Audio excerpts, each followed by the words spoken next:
ओम शांति। 31 दिसंबर 2022 की साकार मुरली है।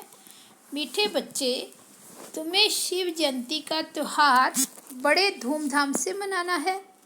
यह तुम्हारे लिए बहुत बड़ा खुशी का दिन है। सबको बाप का परिचय देना है। प्रश्न है, कौन से बच्चे अपना बहुत बड़ा नुकसान करते हैं? घाटा कब पड़ता है? उत्तर है, जो बच्चे चलते चलते पढ़ाई छोड़ देते हैं वे अपना बहुत नुकसान करते हैं। बाबा रोज इतने हीरे रतन देते हैं, गुहे पॉइंट सुनाते हैं। अगर कोई रेगुलर नहीं सुनते तो घाटा पड़ जाता है, ना पास हो जाते हैं, स्वर्ग की ऊंची बादशाही गवा देते हैं, पद भ्रष्ट हो जाता है। गीत बजा है, रात के राही थक मत जाना, सुबह की मंजिल दूर नहीं। ओम शांति। यह रात और दिन मनुष्यों के लिए है, शिव बाबा के लिए रात और दिन नहीं है। यह तुम बच्चों के लिए है, मनुष्यों के लिए। बाबा कहते हैं ये तुम्हारे रात और दिन तुम्हारे लिए हैं, तुम बच्चों के लिए हैं, मनुष्यों के लिए है। ब्रह्मा की रात ब्रह्मा का दिन गाया जाता है, शिव का दिन शिव की रात ऐसे कभी नहीं कहा जाता। सिर्फ एक ब्रह्मा भी नहीं कहा जाएगा, एक की रात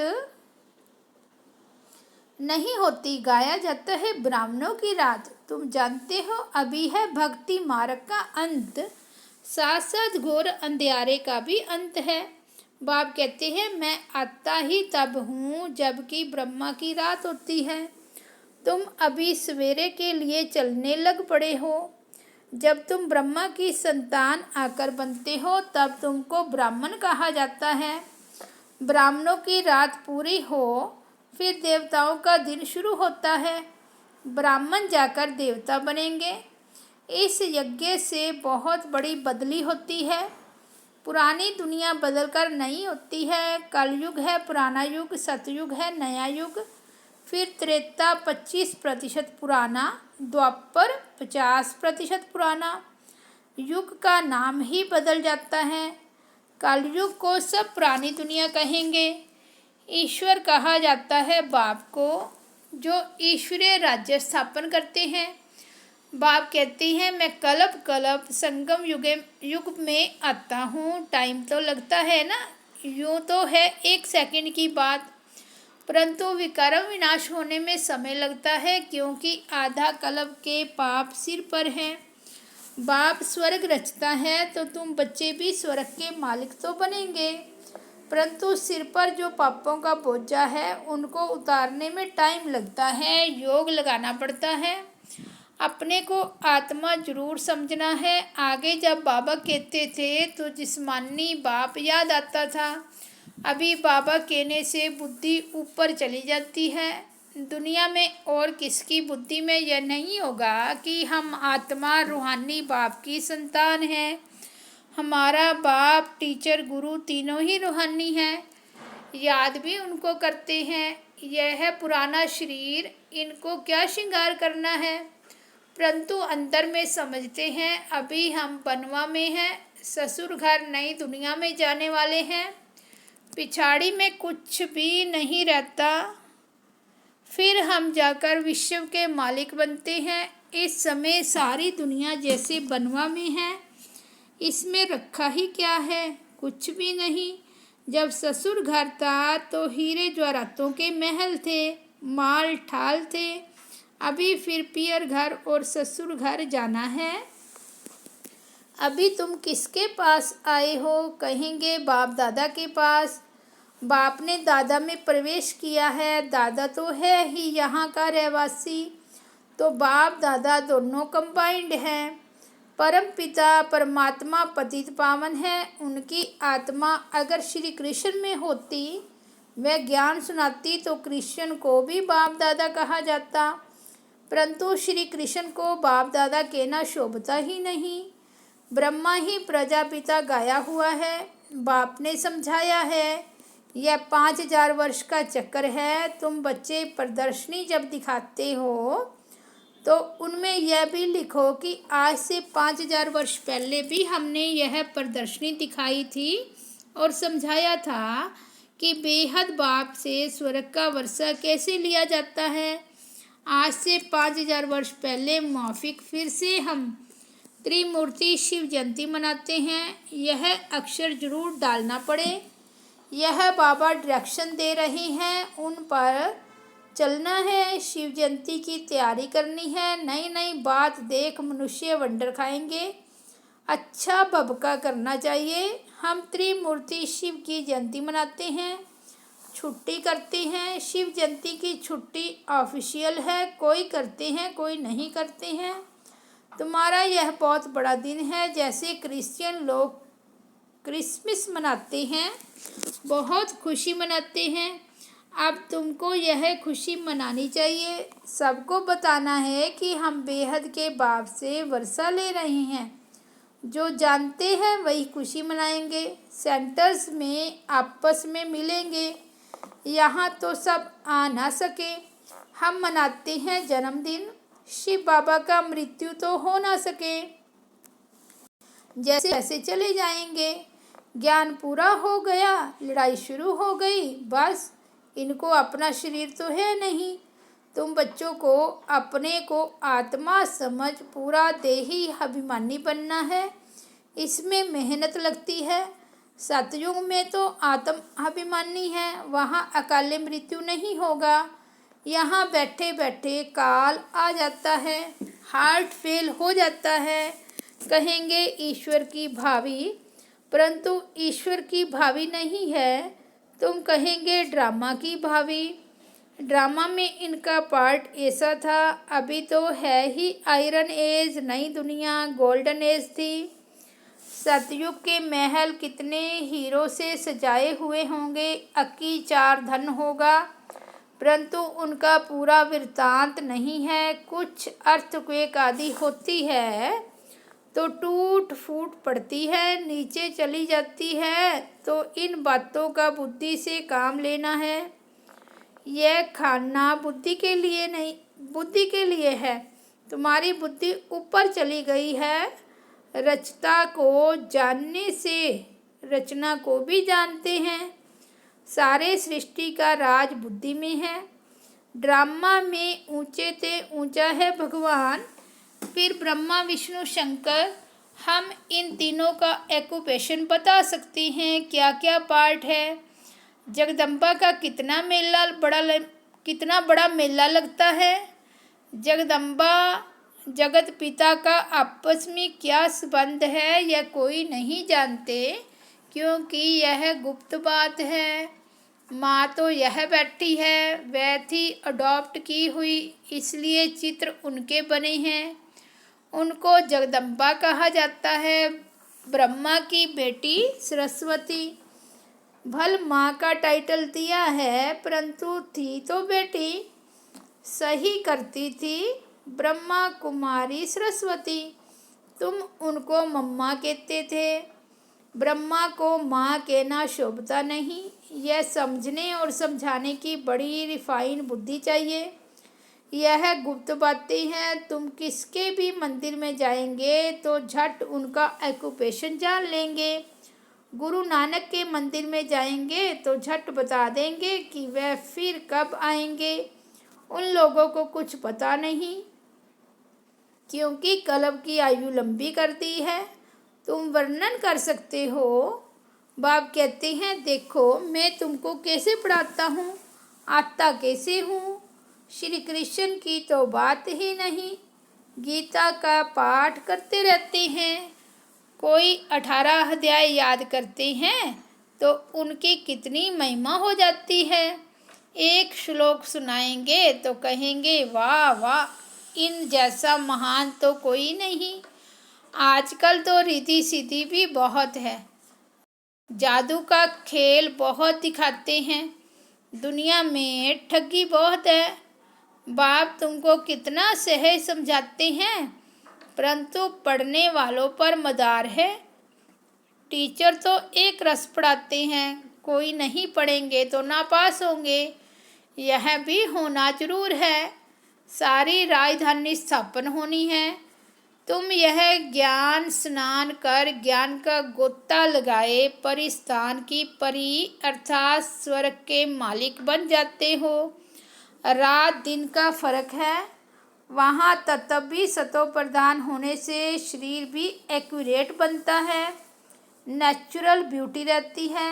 वह है ईश्वर की स्थापना की हुई भूमि। अभी आसुरी भूमि है। स्वर्ग नरक में बहुत फर्क है। अभी तुम्हारी बुद्धि में ड्रामा के आदि मध्य अंत का राज बैठा हुआ है। नंबरवार पुरुषार्थ अनुसार बाप कहते हैं अच्छी रीति पुरुषार्थ करो। बच्चियां नए नए स्थान पर चक्कर लगाने जाती हैं। अगर अच्छी मताएं आदि हैं तो सर्विस को जमाना पड़े। सेंटर पर अगर कोई नहीं आते हैं तो अपना नुकसान करते हैं। कोई पढ़ने के लिए नहीं आते हैं तो उनको फिर लिखना चाहिए तुम पढ़ते नहीं हो, इससे तुमको बहुत घाटा पड़ जाएगा। रोज रोज बहुत गुए पॉइंट्स निकलती हैं। यह है हीरे रतन, तुम पढ़ेंगे नहीं तो नापास हो जाएंगे। इतनी ऊंची स्वर्ग की बादशाही गवा देंगे। मुरली तो रोज सुननी चाहिए। ऐसे बाप को छोड़ दिया तो याद रखना नापास हो जाएंगे, फिर बहुत रोएंगे, खून के आंसू बहाएंगे। पढ़ाई तो कभी नहीं छोड़नी चाहिए। बाबा रजिस्टर देखती हैं कितने रेगुलर आते हैं। ना आने वालों को फिर सावधान करना चाहिए। श्रीमत कहती है पढ़ेंगे नहीं तो पदभ्रष्ट हो जाएंगे, बहुत घाटा पड़ जाएगा। ऐसे लिखा पढ़ी करो तब तुम स्कूल को अच्छी तरह उठा सकेंगे। ऐसे नहीं कोई नहीं आया तो छोड़ दिया। टीचर को ऑन है कि हमारे स्टूडेंट जास्ती नहीं पास होंगे तो इज्जत जाएगी। बाबा लिखते भी हैं तुम्हारे सेंटर पर सर्विस कम चलती है, शायद तुम सोते रहते हो। अच्छा मीठे मीठे सिक्की लदे बच्चों प्रति माता पिता बाप दादा का याद प्यार और गुड मॉर्निंग। रूहानी बाप की रूहानी बच्चों को नमस्ते। हम रूहानी बच्चों की रूहानी बाप दादा को याद प्यार गुड मॉर्निंग और नमस्ते। धारणा के लिए मुख्य सार फर्स्ट पॉइंट है इस पुराने शरीर का श्रृंगार नहीं करना है। बनवा में रह नए घर में चलने की तैयारी करनी है। ज्ञान स्नान रोज करना है, कभी भी पढ़ाई मिस नहीं करनी है। आज का वरदान है महानता के साथ निर्माणता को धारण कर सर्व का मान प्राप्त करने वाले सुखदायी भव। महानता की निशानी निर्माणता है। जितना महान उतना निर्माण, क्योंकि सदा भरपूर है। जैसे वृक्ष जितना भरपूर होगा उतना झुका हुआ होगा, तो निर्माणता ही सेवा करती है। और जो निर्माण रहता है वह सर्व द्वारा मान पाता है। जो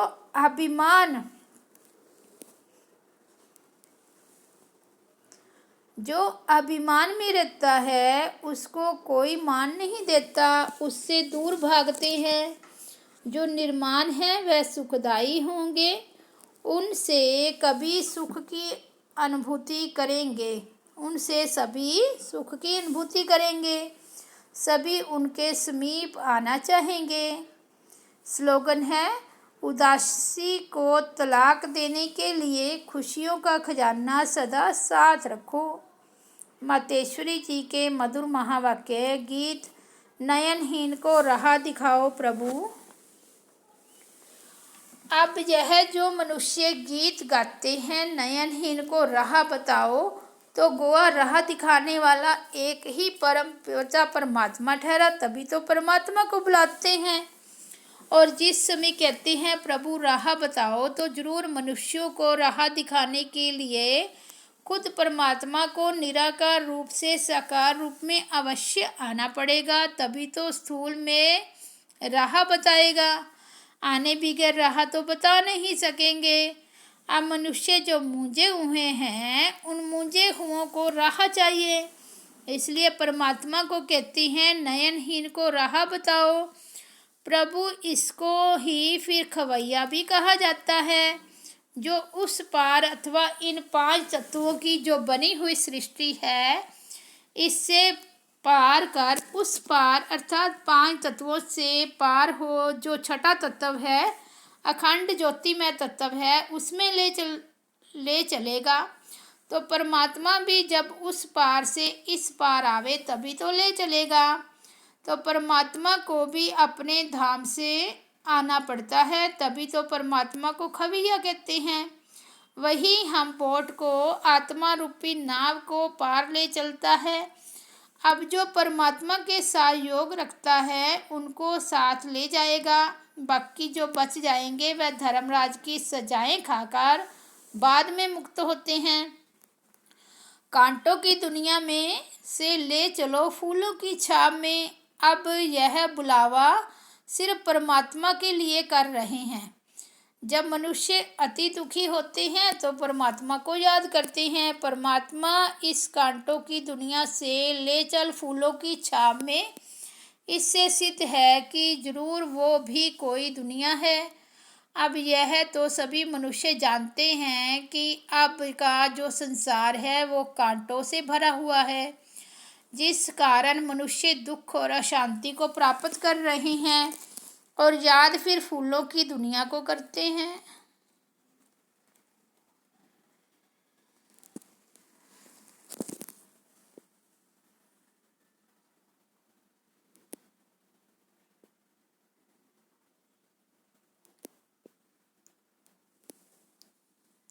परमात्मा इस कांटों की दुनिया से ले चल फूलों की छाव में, इससे सिद्ध है कि जरूर वो भी कोई दुनिया है। अब यह तो सभी मनुष्य जानते हैं कि अब का जो संसार है वो कांटों से भरा हुआ है, जिस कारण मनुष्य दुख और अशांति को प्राप्त कर रहे हैं और याद फिर फूलों की दुनिया को करते हैं। तो जरूर वो भी कोई दुनिया होगी जिस दुनिया के संस्कार आत्मा में भरे हुए हैं। अब यह तो हम जानते हैं कि दुख अशांति यह सब कर्म बंधन का हिसाब किताब है। राजा से लेकर रंक तक हर एक मनुष्य मात्र इस हिसाब में पूरे जकड़े हुए हैं। इसलिए परमात्मा तो खुद कहता है अब का संसार कलयुग है तो वो सारा कर्म बंधन का बना हुआ है, और आगे का संसार सतयुग था जिसको फूलों की दुनिया कहते हैं। अब वो है कर्म बंधन से रहित जीवन मुक्त देवी देवताओं का राज्य, जो अब नहीं है। अब यह जो हम जीवन मुक्त कहते हैं तो इसका मतलब यह नहीं कि हम कोई देह से मुक्त हैं। उनको कोई देह का भान नहीं था, मगर वो देह में होते हुए भी दुख को प्राप्त नहीं करते थे। गोवा वहाँ कोई भी कर्म बंधन का मामला नहीं है। वो जीवन लेते जीवन छोड़ते आदि मध्य अंत सुख को प्राप्त करते हैं। तो जीवन मुक्ति का मतलब है जीवन होते कर्मातीत। अब यह सारी दुनिया 5 विकारों में पूरी जकड़ी हुई है, मानो 5 विकारों का पूरा पूरा वास है, परंतु मनुष्यों में इतनी ताकत नहीं जो इन 5 भूतों को जीत सके। तब ही परमात्मा खुद आकर हमें 5 भूतों से छुड़ाते हैं और भविष्य प्रलब्ध देवी देवता पद प्राप्त कराते हैं। अच्छा, ओम शांति, ओम शांति।